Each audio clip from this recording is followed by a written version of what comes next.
How to fix a rotating or spinning thumb joystick on a PS5 controller. So look at this joystick. You can see that this is rotating, this one is not, this one is rotating. How you can fix it? It's very simple. Just see, it's just a cover on a plastic, so it's, you can pull it out. This cover is out. You can see this plastic, and this does not rotate, but this one was, because this was loose. All you have to do is use some glue. You apply that glue on the plastic bit and on this bit.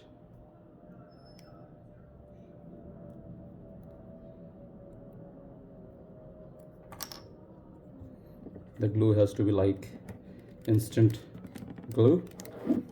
Please make sure that it does not impact. And it's, you can see that it's fixed. There you go. It's simple.